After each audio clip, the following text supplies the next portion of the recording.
한 건 아니지만 그래도 이것에 대해서 이제 얘기를 하고 막 그렇게 하잖아요. 과학기술정보통신부 장관까지 나와가지고 대국민 사과를 하고 이거를 어떻게 할지 논의를 하고 하겠다라고 신속하게 처리를 하겠다라고 그렇게 했어요. 그래서 과독점, 일부 기업이 통신을 과독점하는 것에 대해서 어떤 법을 만들어야겠다라고 그런 이제 논의도 시작되고 그랬죠. 그래서 이제 카카오톡이 우리나라의 이제 독점적인데, 그래서 그 말고도 네이버 라인 같은 데서도 한때 이제 한 7, 8년 전에는 네이버도 라인을 만들어 가지고 카카오에 이제 대적해서 뭐 하려고 했었어요. 근데 저도 그때 잠깐 썼었는데 그때 쓰고는 뭐 네이버 라인은 언젠가는 어떻게든지 사라지고 없거든요. 또 텔레그램도 이제 그 사이에 카카오톡이 정지된 사이에 텔레그램도 사람들이 많이 가입해서 많이 들어가서 이제 활동을 하려고 하는데, 그래도 아무리 그래도 네이버 라인도 그렇고 텔레그램도 그렇고 톡은 그냥 할 수는 있어도 그 이외에 이제 부가 서비스가 워낙 차이가 많이 나기 때문에 카카오와 대적할 수 있는 것은 아직 없지 않나, 그런 생각도 듭니다. 이게 카카오톡 가입자 수보다 네이버 라인 가입자 수가 사실 더 많아요. 이제 그 네이버 라인 가입자 수는 한 5억 명 정도 돼요. 우리나라에서 인기가 없어서 그렇지 일본하고 태국이나 이런 동남아시아는 네이버 라인을 더 많이 써요. 보면 우리나라는 이제 카카오톡이 그 카카오톡은 국내에서는 정말 실력 발휘 대단한데 해외에서는 또 그렇지 않거든요. 오늘은 이제 한번 우리가 네이버, 카카오는 어떻게 성장했나, 카카오를 한번 생각해 볼까요? 카카오의 회장은 김범수 회장이죠. 네이버 창업자, 지금은 이제 그 사장이 무슨 여자 이름이던데 이혜진 창업자고요. 이들은 모두 삼성 SDS 출신이죠. 90년대 초에 입사해가지고 삼성 SDS에서 열심히 일하다가 90년대 중반쯤에 사내 이제 벤처로 SDS에서 사내 벤처를 권장을 했어요. 그 사내에서 자기들끼리 모여서 벤처 사업을 회사원들끼리 모여서 해도 괜찮다고 해서 SDS 벤처 사업들을 많이 했는데, 그때 네이버 이혜진이 여러 명들과 함께 네이버를 만들어 가지고 SDS에서 만들었는데, SDS에서는 삼성이 90년대 이때만 해도 반도체들을 뛰어들고 막 그렇게 할 때거든요. 뭐 이제 그 마누라하고 뭐 말고는 다 바꿔 하던 이제 이건희 회장의 그런 것이 있었을 때, 이때 네이버가 엄청 이건희 회장의 그런 모토를 잘 받들어 모셔서 혁신을 이루던 그때였어요. 그때 이제 김범수도 이혜진도 모두 다 그때 이제 그 회사에서 활동했었는데요. 그 영향을 좀 많이 받았다 할 수가 있겠죠. 그러다가 이제 SDS에서는 삼성에서는 이상하게 인터넷 이런 쪽으로 크게 이렇게 전망이 크다고 생각하지 않았는가 봐요. 이들은 여기서 나와가지고 SDS에서 나와가지고 네이버를 따로 분사해서 따로 이제 회사를 차리게 되죠. 처음에는 다음은 1995년도에 이재용이라는 사람이 다음을 만들었는데, 초기에는 90년대 중반 후반에는 다음을 제일 많이 썼죠. 저도 다음 한 메일을 아직도 쓰고 있는데요. 다음 검색 엔진도 아직도 다음 검색 엔진도 쓰고 그래요. 그런데 네이버가 늦게 출발을 했지만 네이버에 지식인 서비스가 생기면서 압도적으로 다음을 누르고 크게 성장해서 대한민국 1등 이제 그 네이버 검색 엔진으로 약진하게 됐죠. 다음은 그로 인해서 폭주고 쪼그라들어 한 10% 정도밖에 점유하지 못하고 검색 엔진의 한 90%는 네이버에서 다 장악했어요. 그 다음 시에 야후도 있고 라이코스도 있고 많은 검색 엔진들이 있었는데 다 이제 2000년대 초에 다 사그라들고 네이버하고 다음만 남고 막 그랬죠. 그러다가 이제 그 김범수는 SDS에서 퇴사해서 왜 퇴사했는지는 모르겠지만 SD에서 90년대 중후반에 퇴사를 한 후에 놀았어요. 놀다가 게임방을 차렸어요. 이제 PC방을 차려가지고 PC방 막 이렇게 좀 크게 차려 한 100평 규모가 좀 크게 차렸는가 봐. PC방을 차려가지고 게임방에서 적지 않게 수입을 이제 당시에 막 게임방 유행할 때니까요. 적지 않게 수입을 한 뭐 몇 억 벌어가지고는 그러면서 이렇게 살면 안 될 것 같아 해가지고 거기서 한 게임을 만들었어. 한 게임을 김범수가 만든 거예요. 우리 한 게임 저거 있잖아요. 게임 많이 있잖아. 고수도 붙어가지고 있는 이런 거. 이거 김범수가 만든 거거든요.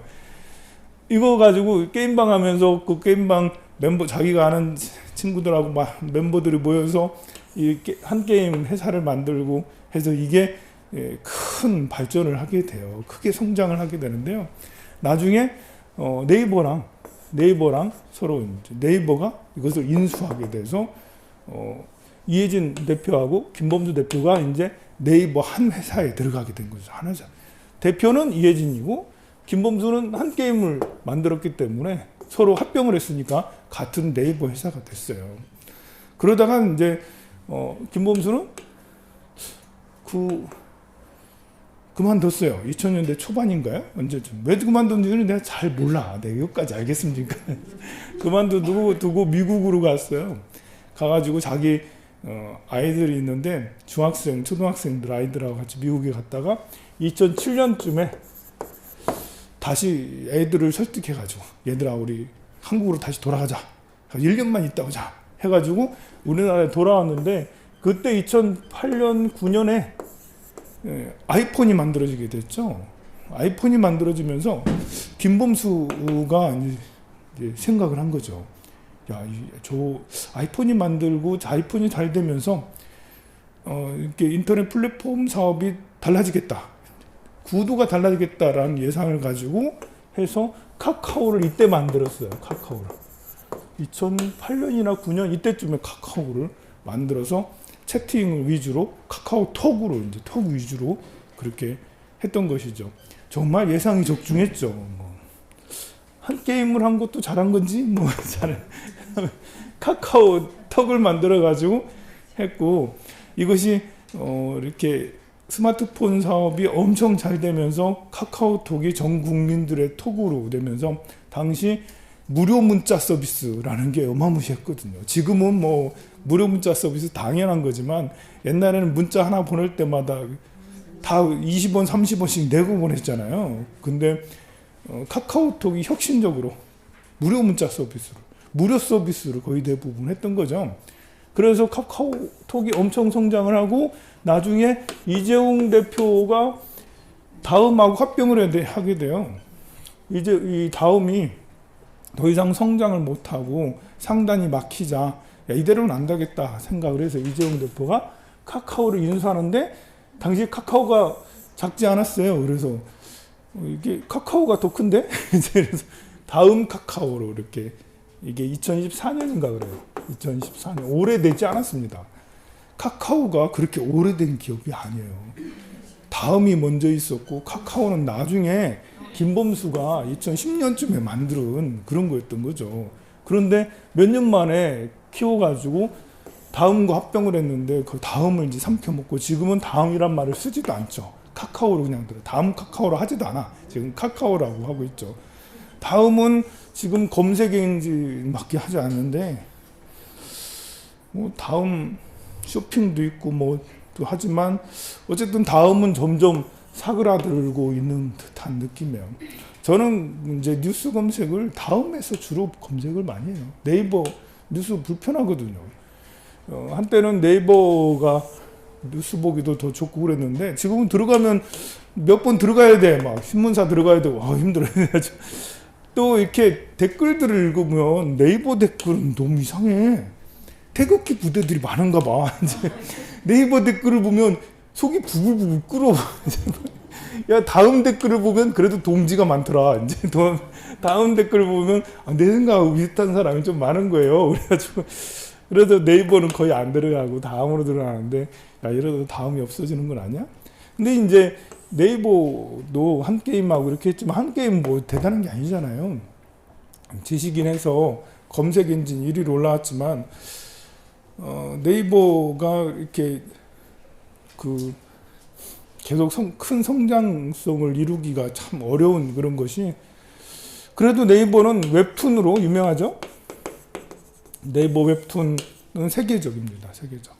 또 이제 뭐 메타버스에서 제페토 같은 이런 것들도 있고, 또 쇼핑, 네이버 쇼핑. 처음에는 네이버에서 이제 이렇게 여러 개를 최저가를 찾아주는, 비교해서 하는 그런 걸로 쇼핑을 하면서 본인들도 이제 쇼핑하는 것으로 이제 점차로 옮겨갔는데요.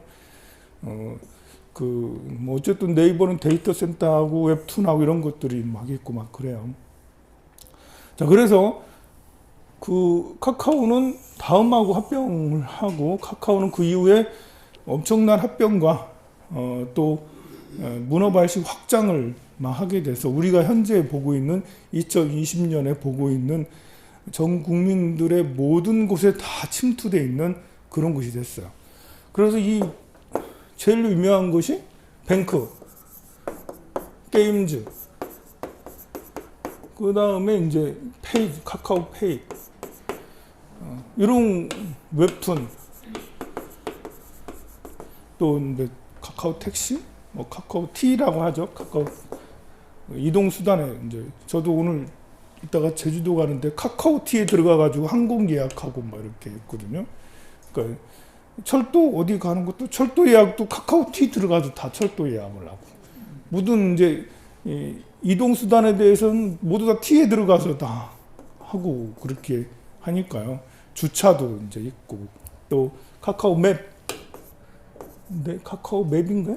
카카오 내비, 카카오 내비, 이런 것들이 전반적인 모든 곳에 다 통용되는 그런 것인데요. 이 카카오가 이제 근래에 참 말이 많았어요. 뭐냐면 다음 카카오 해가지고, 다음은 옛날부터 이제 코스피에 상장이 돼 있어서 이렇게 했는데, 다음 카카오가 코로나 이후로 하면서 카카오 게임즈, 카카오페이, 카카오뱅크를 상장을 시켰어요.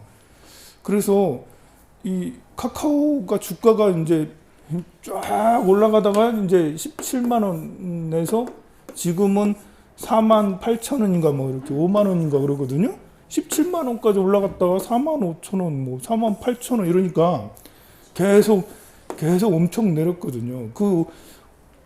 올라간 거는 이런 것 때문에 올라간 거죠. 카카오 하는 일들이 너무 많고 전 국민의 플랫폼이 돼서 우리나라 대한민국 국민들의 어떤 필수 생활 플랫폼이 될 거라고 그렇게 생각을 했는데, 카카오페이를 상장하고 게임즈를 상장하고 뱅크를 상장하고 자회사들을 계속 상장하니까 물타기가 돼서 카카오 본연의 상태가 이제 계속 뭐 다른 이유도 있지만, 다른 코스피도 점차 하락하는 것도 있지만, 가장 큰 원인은 이런 것들을 모두 다 상장했기 때문에 그런데, 카카오페이도 이게 얼마나더라?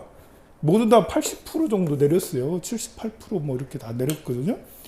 그러니까 24만 원 하던 것이 뭐 지금 3만 원? 뭐 이렇게. 뭐 또 얼마더라? 아까 내가 적어놨었는데. 숫자로 해놔야지 이게. 카카오 게임즈는 11만 원 하던 것이 11만 원이 3만 7천 원이 됐고, 그 다음에 카카오페이는 24만 원 하던 것이 3만 4천 원 돼버렸고, 그 다음에 카카오뱅크는 9만 4천 원 하던 것이 16,000원 된 거죠. 야, 이게 말이 되냐고. 11만 원 하던 것이 3만 7천 원 되고, 최고점 말하는 거예요, 고점. 고점이 24만 원 하던 것이 3만 4천 원 되고, 최고점이 9만 4천 원에서 1만 6천 원 돼. 이게 80%씩 막 78%씩 떨어진 거예요. 이제 이렇게 우리나라에서 주주가 제일 많은 회사는 삼성전자예요. 거의 800만 명 정도가, 1000만 명 가까운 사람이 그냥 주주예요. 삼성전자는 전 국민의 주식인데 그 다음으로 많은 게 카카오거든요. 국민들이 많이 소유하고 있는 게 카카오예요. 이런 것들은 이제 그 위에 상장했으니까 이제 얼만큼 주주가 있는지는 모르겠지만, 이게 이제 이런 주식을 산 사람들도 문제지만, 이제 더 큰 문제라고 할 수는 없지만 하여튼 큰 문제는 이 회사 사람들이에요. 이 자회사, 우리 사주. 이제 뭐 카카오페이지나 게임즈 이런 거 하면 우리 사주로 한 10%씩, 많게는 20%씩 우리 사주로 책정을 해줬어요. 우리가 이제 SK 바이오사이언스 재작년에 막 설명을 했잖아요. 그때 하면서 사람들이 엄청 많은 자기 회사 주가가 막 올라가니까 사람들이 해볼래 했다고 그랬는데, 그래서 그 이후에 상장하는 회사들이 우리 사주를 회사 측에서 많이 배정을 해줬어요. 우리 사원들한테 잘해주겠다라고. 카카오페이지나 게임즈나 우리 직원들 잘해주려고 배정을 10%씩 마셔준 거지. 10% 이상씩 해줘서 이 사람들은 이제 평균 5억 정도 주식을 사서 들어간 거예요. 공모주. 자기들은 공모주 10%씩 배정. 여러분들은 공모 이런 거 했을 때 이제 청약을 하면 1,000만 원 넣으면 거의 2주, 3주밖에 못 받았잖아요. 근데 자기들은 회사에서 공모주 자기들이니까 10% 받으니까 평균 5억 원 정도의 씩을 공모주를 받았다라는 거지. 근데 이제 공모가에서 지금 3분의 1 토막됐으니까 이건 최고가의 해고요. 공모가에서 반 이상 떨어졌어요. 그래서 3분의 1 정도로 떨어졌어요. 근데 이 사람들이 자기가 가진 돈으로 이렇게 산 게 아니잖아요. 다 대출 받아가지고, 또 사내 대출 받아서 이렇게 해가지고 5억씩 들어갔는데 지금은 1억 얼마, 2억도 되지 않아요, 지금은. 그러니까 이 회사에 처음에는 우리 회사 잘 들어갔다, 상장하니까 너무 좋다라고 그랬는데, 지금 이래 되니까 이분들이 꼬르륵 맥주병이 돼가지고, 야, 살아야 돼, 말아야 돼. 이렇게. 대부분 이 회사에 들어간 사람들이 대부분 젊은 사람들일 거 아니에요. 나보다는 어릴 거 아니에요. 보면 대부분 젊을 텐데, 이 젊은 2030 세대들이 저렇게 고생을 많이 하고 그렇습니다. 근데 이제 카카오는 뭐 이번 이게 계속 주가가 줄줄줄 흘러내렸는데, 너무 신기한 게 이게 악재가 계속 터져요. 악재가 하다가 지금 악재가 크게 터진 거죠, 이제. 그래서 카카오 위상이 흔들릴 정도로 그런 큰 악재가 터졌는데, 이게 제발 마지막 악재였으면 좋겠어요. 여기에서 다시 또 올라갔으면 좋겠는데요. 이렇게 많이 내려왔음에도 불구하고 아직도 고평가다라는 그런 논쟁도 있죠. 네이버 같은 경우도 47만 원까지 갔다가 지금 16만 원인가요? 15만 원인가요? 고점에 47만 원 갔다가 45만 원으로 떨어졌으니까 네이버의 사람들도 마음이 이제 쉽지가 않죠. 그런데 아직도 네이버는 싸지 않다, 이런 것도 있죠. 네이버의 검색 엔진은 훌륭하지만 구글에 밀려가지고, 검색 엔진은 구글이 훨씬 더 잘 되고 더 고급지고 더 검색이 잘 된다라고 그러죠. 근데 네이버는 어떤 식으로 이 상황을 타개해 나갈까 이제 걱정도 되고 그렇습니다. 이혜진 대표는 네이버의 주식을 한 3%인가요? 4% 정도밖에 갖고 있지 않아요. 이 네이버는 이게 대주주 문제가 사실은 심각해요. 이렇게. 네이버의 대주주는 국민연금이에요. 10%인가 12%인가를 가지고 있거든요. 물론 보통 회사의 대주주는 이제 작은 회사들은 그래도 30% 이상은 갖고 있고 많게는 70%도 갖고 있는데 뭐 삼성전자나 이런 것처럼 엄청 큰 거는 20% 10% 막 이렇게 되지 않은데 네이버는 5% 이상 되는 사람이 없어요. 제 이혜진 대표가 제일 많은데 3, 4%밖에 되지 않아. 그래서 이렇게 회사의 장악력이 문제가 있다. 반면에 카카오는 김범수 회장이 한 20% 정도를 가지고 있어요. 본인 이름으로 한 12%인가 있고요. 자기가 가지고 있는 회사에 100% 지분이 있는데 그 회사에 8%인가 12%인가를 가지고 있기 때문에 한 20% 가까이를 갖고 있어서 카카오에 대한 지배력은 이제 김범수 회장은 짱짱한데 이게 아까 말한 대로 자회사 이번에 카카오 게임즈에서도 게임즈 밑에 있는 그 어떤 회사를 상장을 시키려고 했거든요. 이게 이제 기업은 대기업이 됐어요. 카카오가 엄청 우리나라에서 이제 시총 10위 안에들은 심지어 시총 3위, 4위까지 갔었어. 최고로 올라갈 때는. 기업은 대기업인데 마인드는 스타트업이다 아직도.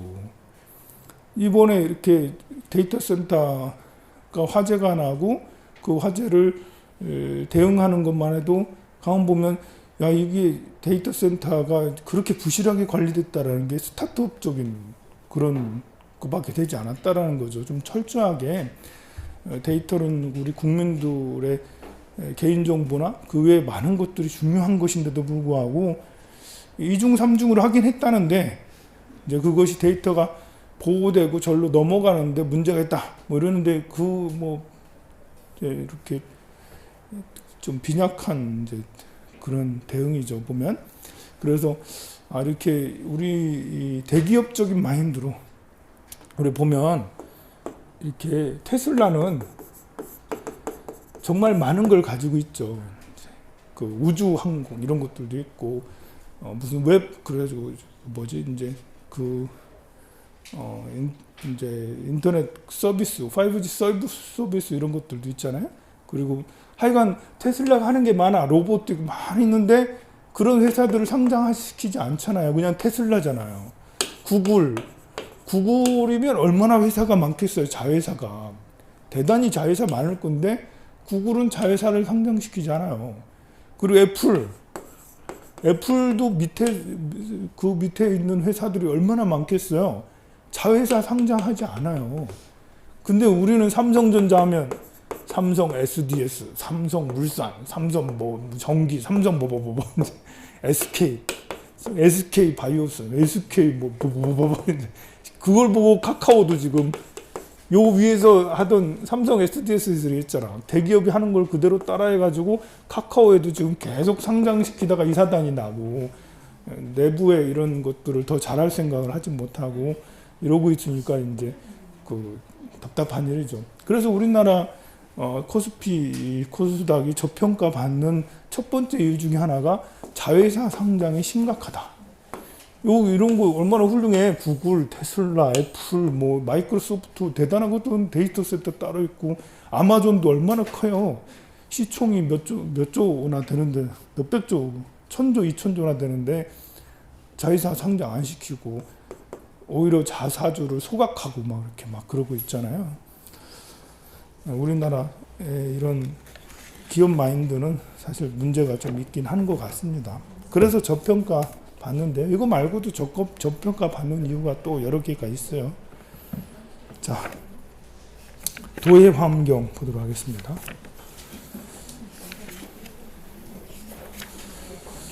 우리가 이제 다음 카카오 네이버를 많이 쓰고 있는데 다음 카카오가 어떤 식으로 이제 사업을 해왔는지 이제 약간 알아봤습니다.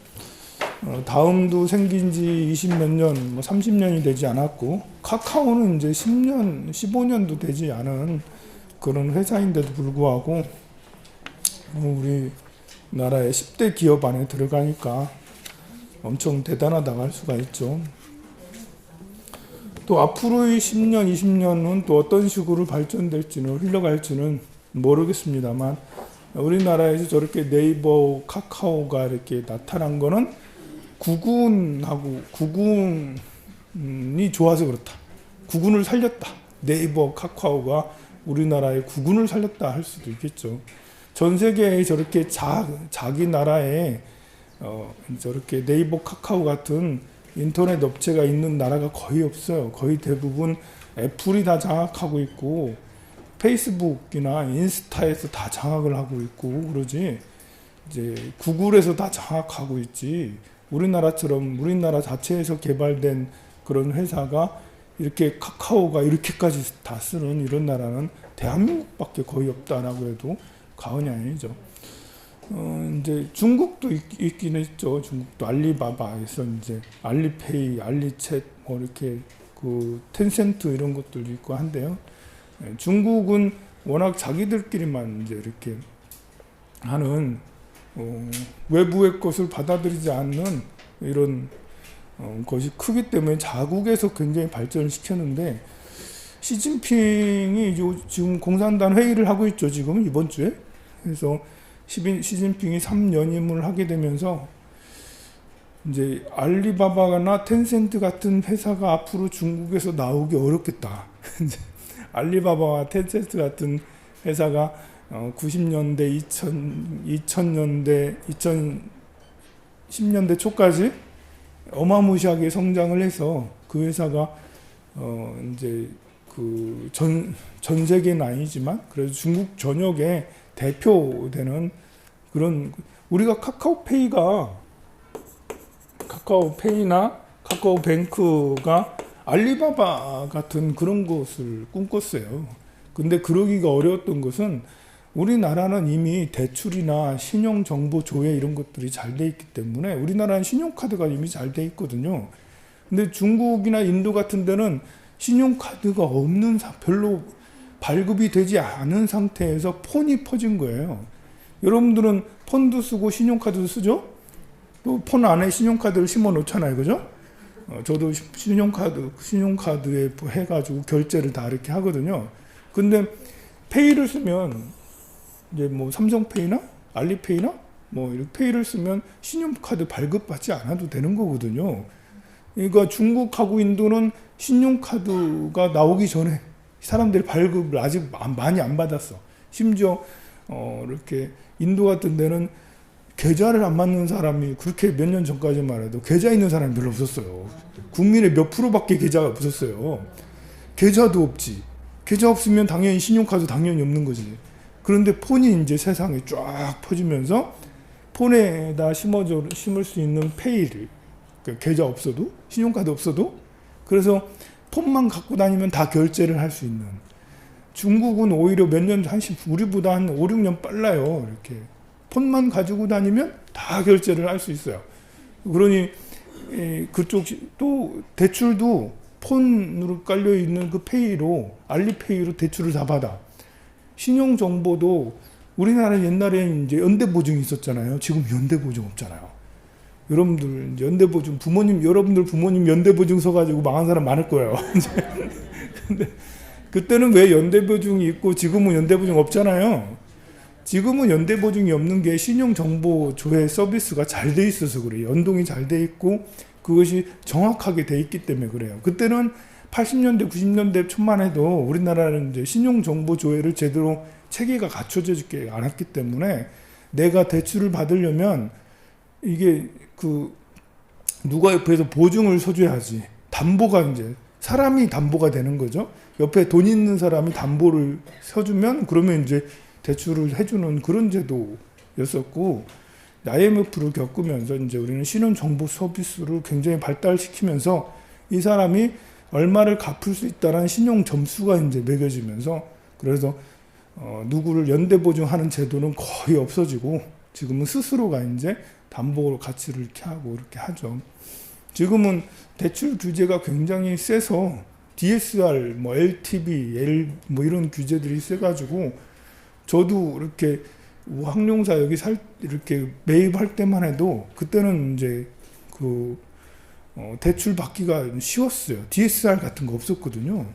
그래가지고 여기 땅을 담보로, 또 건물 지을 때도 건물을 담보로, 그래서 엄청 많은 이제 대출을 받았어요. 근데 지금은 대출을 한번 알아보기도 하거든요. 이제 제가 관심 있는 분야가 있어가지고. 그래서 한번 몇 달 전에 알아봤어. 그랬더니 은행에서 당신은 대출을 받을 수 없습니다. 라고 이제 당신은 왜냐하면 DSR이라는 게 이렇게 DSR이라는 것이 자기가 가진 소득을 기준으로 하는 거예요. 종교인은 소득이 있는 게 아니거든요. 종교인은 소득이 얼마 안 돼요. 그리고 저는 이제 이렇게 소득 신고가 거의 돼 있지 않아요. 그래서 저는 빌릴 수가 하나도 없는. 그러니 요즘에는 부동산 시장이 얼어붙을 수밖에 없는 게 담보대출이라는 게 거의 불가능하게 돼 있어요. 여러분들이 땅을 100억 갖고 있어도 100억짜리 땅을 갖고 있어도 이걸 담보로 해가지고 대출 받을 기가 어렵다라는 거예요. 옛날에는 100억짜리 땅이 있으면 80억, 70억까지 빌려줘 막. 그런데 지금은 이렇게 안 하고 자기가 얼마를 급여를 가질 수 있고 어떻게 이제 매월을 할 수 있는지를 계산을 해요. DSR을 계산을 해가지고 그래서 1억 연봉을 가진 사람이 대출 받을 수 있는 게 한도가 얼마 안 되는 거죠. 이제 연봉 1억이니까. 그래서 이제 그 부동산이 주택 부동산은 그래도 이제 좀 그 규제가 좀 덜한 것이 주택 특히 요 밑에 있는 이런 주택 말고 아파트 말하는 거예요. 이제 요 뒤에 있는 이런 주택은 별 가치가 없어요. 아파트 주택은 그래도 주택담보 비슷하게 해줘요. 그런데 땅이나 이런 것들은 그런 것들이 안 돼요. 그래서 지금까지 몇 년 동안 주택은 엄청나게 올랐지만 땅값은 비교적 그만큼 오르지 않았던 것이 정부에서 DSR 규제가 워낙 강하기 때문에 대출 규제가 강하기 때문에 그 땅값은 크게 움직이지 않고 지방은 거의 또 움직이지 않고 도시 내에 이제 주택을 지을 수 있는 땅은 올랐어요. 주택을 지을 수 있는 땅은 올랐는데 주택을 지을 수 없는 땅은 안 오르고 그래 주택이 몇 년 동안 계속 올랐었던 것입니다. 자, 156페이지 초전법론 이거 했었죠. 158페이지 고에 대한 정의. 고는 무상유류를 뜻한다. 불교에서는 무상이라는 말은 세상의 모든 사물은 산멸의 변화 속에 있고 쉼없이 흐르고 있으며 또 영원히 변치 않거나 무상함을 겪지 않은 일이 없다 하여 무상이라 하는데요. 루는 번뇌의 다른 이름이다. 루는 이제 한문으로 셀 루자거든요. 새어나간다. 내 생각이 새어나간다. 그래서 번뇌라고 그래요. 번뇌를 한다라는 것이 생각이 새어나간다 해서 루라고 그러죠. 루가 있으면 번뇌가 따르기 마련이고 세상의 고재와 집재는 모두 번뇌의 유루법이다. 자, 육도윤회는 비록 삼학도와 삼선도로 나뉘지만 이는 상대적이고요. 진정한 성자의 눈으로 본다면 육도에서 가장 좋은 천도일지라도 고 아닌 것이 없고 진정한 안락처가 되지 못한다고 합니다. 자, 우리가 보는 것, 또 우리가 하고 있는 모든 일은 고재다. 고통에 관한 성스러운 진리다. 자, 고는 우리가 고통을 경험하는 기초이고 억과 망령의 번뇌에 의해 통제되는 존재의 상태라는 것을 말한다라고 하고요. 아비달마 집론에서 말한 것 같이 고의 개념 반드시 우리가 살고 있는 환경과 그 환경 속에서 살고 있는 일부 유정 중생들을 포함해야 한다라고 했어요. 이제 고통에 관한 성스러운 진리. 세상을 고통이라고 여긴다. 저는 고통을 저항이라고 생각한다. 저항이다. 근데 뜻대로 되지 않는다. 그래서 생기는 힘든 거.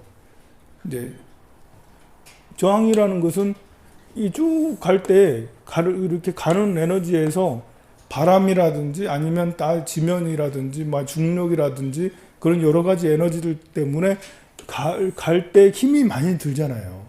나아가는데 힘이 많이 들어. 바람이라든지 중력 여러 가지 에너지들 때문에. 그래서 가만히 있으면 여기 어떤 에너지를 주어지지 않으면 멈추거나 아니면 이제 지면에 따라서 내려가거나 올라가거나 막 그렇게 하죠. 진행하려면 어떤 힘이 들어가요.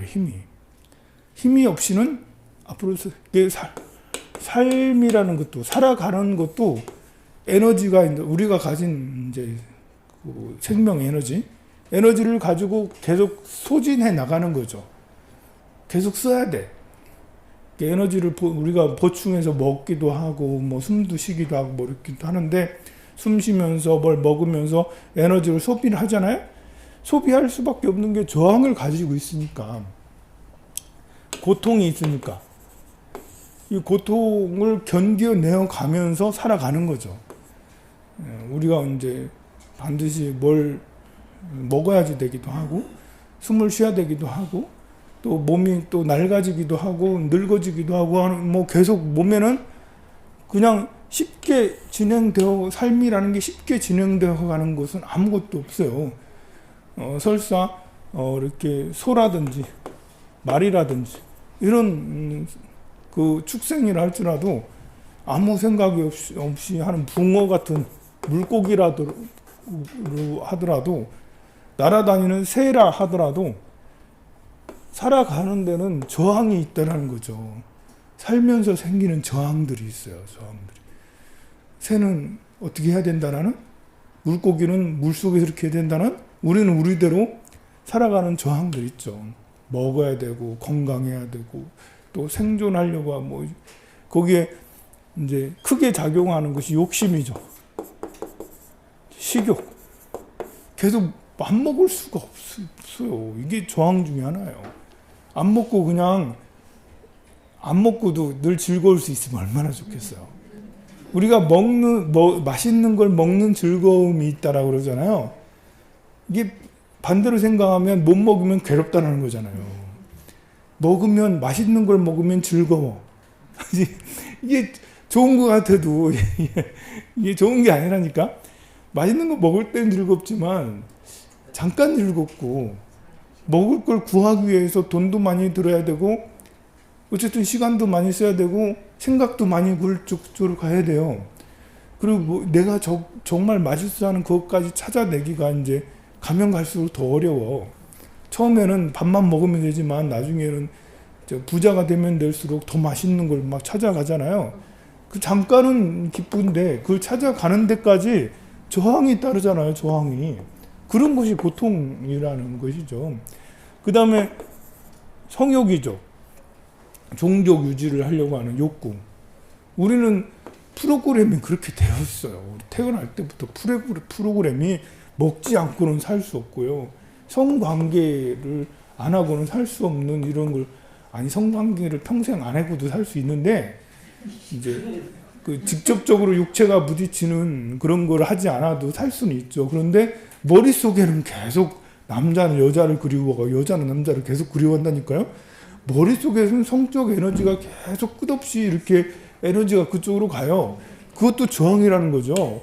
그래서 멋진 남자를 만나야 되는데 멋진 남자 못 만나면 이제 좀 마음이 좀 그렇고, 멋진 예쁜 여자를 만나야 되는데 보고 싶은 여자를 안 만나면 마음이 좀 그래.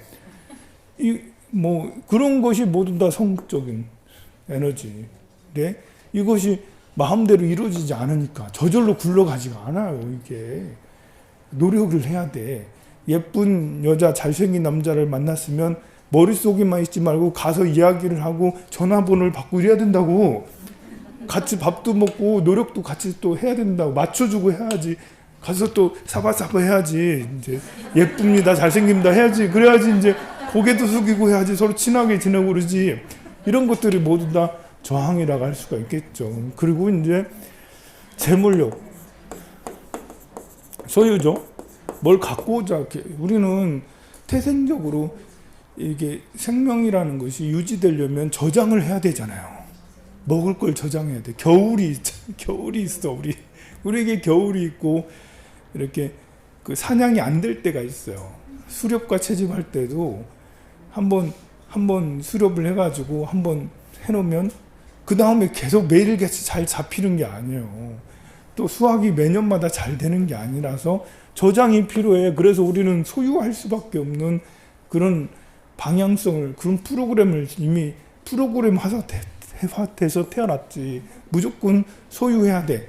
그래서 여러분들이 신발을 한 켤레만 있어도 되는데 굳이 10켤레, 20켤레 하는 것은 습관이 돼 있는 거예요. 옷도 하나만 입으면 되는데, 한 벌만 입으면 되는데 굳이 10벌, 20벌 하는 것은 우리가 더 많은 소유를 하고자 하는 그런 걸로 프로그램화돼서 태어났기 때문에, 그렇게 하려면, 그렇게 원하는 것을 가지려면 저항이 있어야 돼요. 그리고 그것도 이제 그냥 10,000원짜리 한 벌이 아니고 나중에는 1,000,000원짜리 한 벌이 되고, 남하고 또 비교하잖아. 비교해서 내가 더 낫고자 하는 이런 마음도 프로그램화돼서 태어났어요. 그러니까 좀 나으면 우쭐하고 안 되면 꾹하고 이렇게 이제 이런 것도 프로그램화돼서 태어난 거예요. 그런 것이 살아가면서 하는 저항인들인데, 그것이 바로 그게 고통이다. 이제 부자도 이런 고통을, 이런 저항이 있고요. 가난한 자도 있고요. 건강함이 없을 것 같아도 건강에도 있고요. 아프면 더 많고요. 그리고 사람뿐만 아니라 사람보다 더 나은 천상의 존재, 천상의 존재도 이런 것들을 가지고 있기 때문에 더 위로 간다고 해서 더 부러운 건 아니다. 중생심을 가지고 있기 때문에 식욕, 성욕, 재물욕, 비교하는, 또 인정받고 싶은 명예욕이죠. 인정받고 싶어하는 명예욕 같은 게 있기 때문에 우월한 상태에 대한 동경이 있죠. 이것을 자유롭게 다 얻을 수 있는 상태는 있잖아요. 여러분들이 통장에 100억 정도 가진 부자라면 뭐 이성을 만나는 것도 뭐 내 입맛대로, 먹을 것도 내 입맛대로, 옷이나 뭐 신발이나 내 입맛대로, 또 이제 돈 풀어가지고 칭찬받을 수 있잖아. 내 입맛대로 인정받고 명예할 수가 있잖아요. 그래서 그렇게 되기를 이제 바라는 것은 비교를 하려고 하는, 비교해서 내가 이런 것에서 좀 자유로워졌으면 좋겠다라는 소망 때문에 그런 것을 동경하긴 합니다만, 역시 내가 100억이 있다고 해서 여기 이런 것에서 완전히 벗어나는 것은 아니고, 거기에서는 또 다른 이제 번뇌들이 생겨나기 때문에 고통이 계속 연속이 된다. 육도는 모두 고통의 세계다. 자, 윤회는 고가 펼쳐진 세계다. 매우 형상적인 비유를 하자면 중생은 시작을 알 수 없는 때부터 생사를 전전하는 차의 바퀴처럼 굴러가기만 하고 벗어날 수가 없다. 자, 육도는 지옥아귀, 축생, 사람, 아수라, 천인 등의 6개의 환생처가 있는데, 그 가운데 앞에 3도는 고통이 막심하여 사막도라 하고, 뒤에 3도는 고통이 상대적으로 적기 때문에 삼선도, 천인 아수라를 이제 삼선도, 지옥아귀, 축생을 삼악도라고 구분을 했어요. 지옥아귀, 축생은 이제 이렇게 우리가 지옥, 아귀, 축생, 인간, 아수라, 천, 자, 이런 것들을 보면 여기가 사막도, 여기가 삼선도 이러는데, 이게 무엇이 악하고 선하고 이렇게 한 것보다도 여기에서 이 기준은 자유예요. 자유. 자기 자유의지가 얼마만큼 들어갈 수 있느냐. 지옥에 가면 자유의지가 없어요. 그냥 이제 고통스러운 것밖에 없으니까 나가고 싶어도 나갈 수가 없는 상태.